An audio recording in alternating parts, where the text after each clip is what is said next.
First Nephi chapter 17. Nephi is commanded to build a ship. His brethren oppose him. He exhorts them by recounting the history of God's dealings with Israel. Nephi is filled with the power of God. His brethren are forbidden to touch him, lest they wither as a dried reed. About 592 to 591 BC.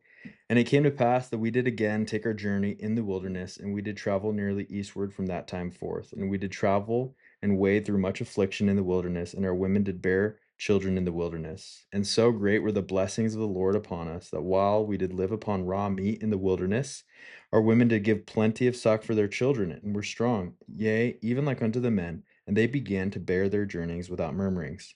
And thus we see that the commandments of God must be fulfilled. And if it so be that the children of men keep the commandments of God, he doth nourish them, and strengthen them, and provide means whereby they can accomplish the thing which he has commanded them. Wherefore he did provide means for us while we did sojourn in the wilderness.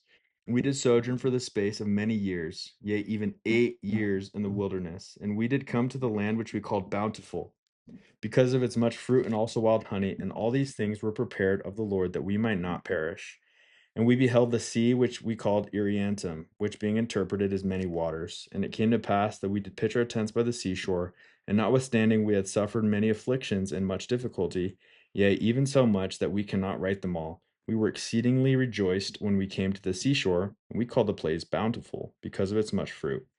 And it came to pass that after I, Nephi, had been in the land of Bountiful for the space of many days, the voice of the Lord came unto me, saying, Arise and get thee into the mountain. And it came to pass that I arose, and went up into the mountain, and cried unto the Lord.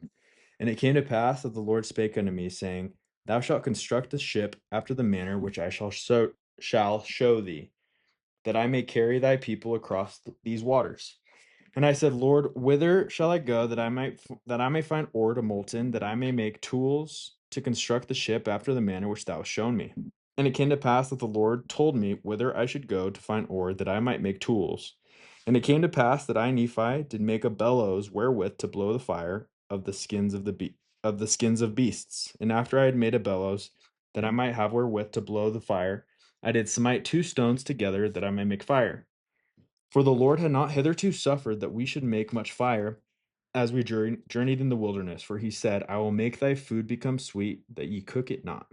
That's awesome. And I will also be your light in the wilderness, and I will prepare the way before you, if it so be that ye shall keep my commandments. Wherefore, inasmuch as ye shall keep my commandments, ye shall be led towards the land of promise, or towards the promised land, and ye shall know that it is by me that ye are led. That's awesome. Yea, and the Lord said also that after ye have arrived in the promised land, ye shall know that I, the Lord, am God, and that I, the Lord, did deliver you from destruction, yea, that I did bring you out of the land of Jerusalem. Wherefore I, Nephi, did strive to keep the commandments of the Lord, and I did exhort my brethren to faithfulness and diligence. And it came to pass that I did make tools of the ore which I did molten out of the rock. And when my brethren saw that I was about to build a ship, they began to murmur against me, saying, Our brother is a fool, for he thinketh that he can build a ship. Yea, and he also thinketh that he can cross these great waters. It's like a tongue twister. And thus my brethren did complain against me, and were desirous that they might not labor, for they did not believe that I could build a ship. Neither would they believe that I was instructed of the Lord.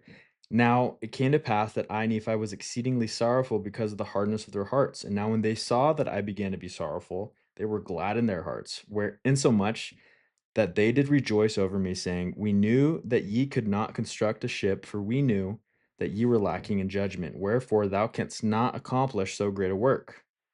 They're haters. And thou art like unto our father, led away by the foolish imaginations of his heart. Yea, he hath led us out of the land of Jerusalem, and we have wandered in the wilderness for these many years, and our women have toiled, being big with child, and they have borne children in the wilderness, and suffered all things, save it were death. And it would have been better that they had died before they came out of Jerusalem than to have suffered these afflictions. Behold, these many years we have suffered in the wilderness, which time we might have enjoyed our possessions in the land of our inheritance, yea, and we might have been happy. And we know that the people who were in the land of Jerusalem were a righteous people, for they kept the statutes and judgments of the Lord and all his commandments according to the law of Moses. Wherefore, we know that they are righteous people, and our Father hath judged them, and hath led us away because we would hearken unto his words. Yea, and our brother is like unto him. And after this manner of language did my brethren murmur and complain against us. Now it came to pass that I, Nephi, spake unto them, saying, Do ye believe that our fathers, who were the children of Israel, would have been led away out of the hands of the Egyptians if they had not hearkened unto the words of the Lord? Yea, do ye suppose that they would have been led out of bondage if the Lord had not commanded Moses that he should lead them out of bondage? Know ye not that the children of Israel were in bondage, and ye know that they were laden with tasks, which were grievous to be borne? Wherefore ye know that it must needs be a good thing for them that they should be brought out of bondage. Now ye know that Moses was commanded of the Lord to do that great work. And ye know that by his word the waters of the Red Sea were divided hither and thither, and they passed through on dry ground. But ye know that the Egyptians were drowned in the Red Sea, who were the armies of Pharaoh. And ye also know that they were fed with manna in the wilderness. Yea, and ye know that Moses, by his word, according to the power of God which was in him, smote the rock, and there came forth water, that the children of Israel might quench their thirst. And notwithstanding they being led, the Lord their God, their Redeemer, going before them, leading them by day, and giving light unto them by night, and doing all things for them, which was expedient for man to receive, they hardened their hearts and blinded their minds, and reviled against Moses, against the true and living God. And it came to pass that according to his word he did destroy them, and according to his word he did lead them, and according to his word he did do all things for them. And there was not anything done save it were by his word. And after they had crossed the river Jordan, he did make them mighty unto the driving out of the children of the land, yea, unto the scattering them to destruction. And now do ye suppose that the children of this land, who were in the land of promise, who were driven out by our fathers, do ye suppose that they were righteous? Behold, I say unto you, Nay. Do ye suppose that our fathers would have been more choice than they, if they had been righteous? I say unto you, Nay.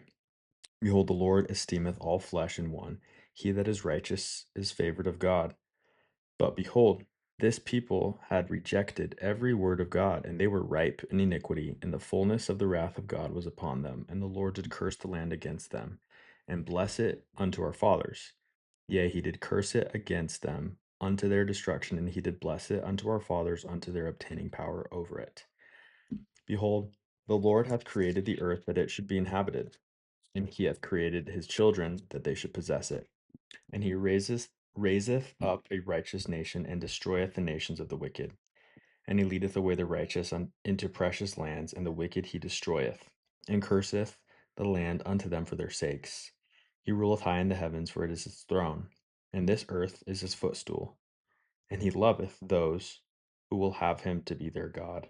Behold, he loved our fathers, and he covenanted with them, yea, even Abraham, Isaac, and Jacob. And he remembered the covenants which he had made, wherefore he did bring them out of the land of Egypt.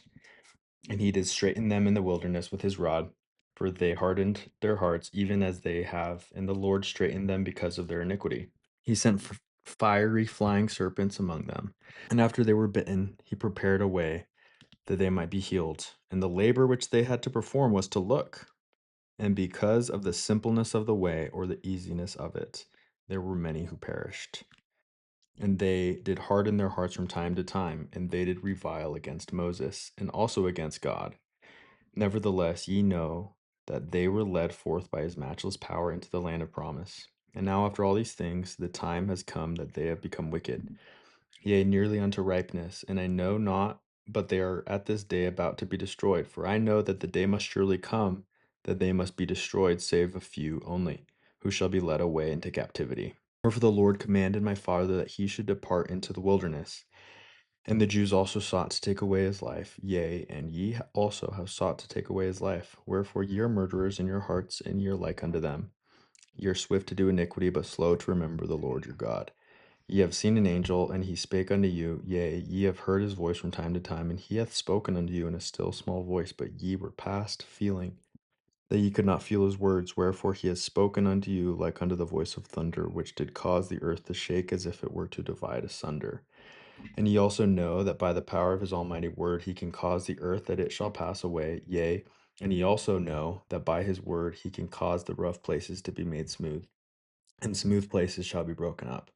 Oh, then, why is it that ye can be so hard in your hearts? Behold, my soul is rent with anguish because of you, and my heart is pained. I fear lest ye shall be cast off forever. Behold, I am full of the Spirit of God, insomuch that my frame has no strength. And now it came to pass that when I had spoken these words, they were angry with me, and were desirous to throw me into the depths of the sea. And they came forth to lay their hands upon me. Or as they came forth to lay their hands upon me, I spake unto them, saying, In the name of the Almighty God, I command you that ye touch me not, for I am filled with the power of God, even unto the consuming of my flesh. And whoso shall lay his hands upon me shall wither even as a dried reed, and he shall be as naught before the power of God, for God shall smite him. And it came to pass that I, Nephi, said unto them that they should murmur no more against their father, neither should they withhold their labor from me. For God had commanded me that I should build a ship.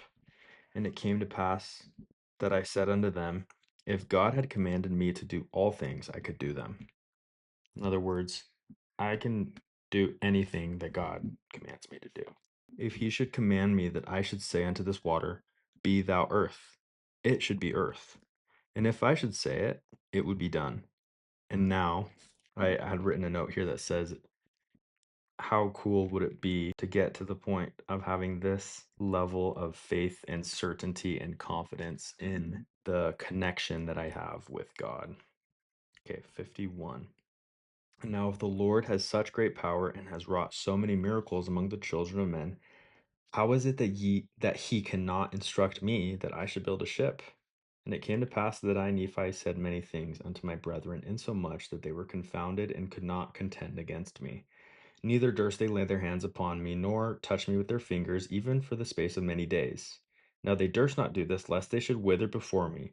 So powerful was the Spirit of God. And thus it had wrought upon them.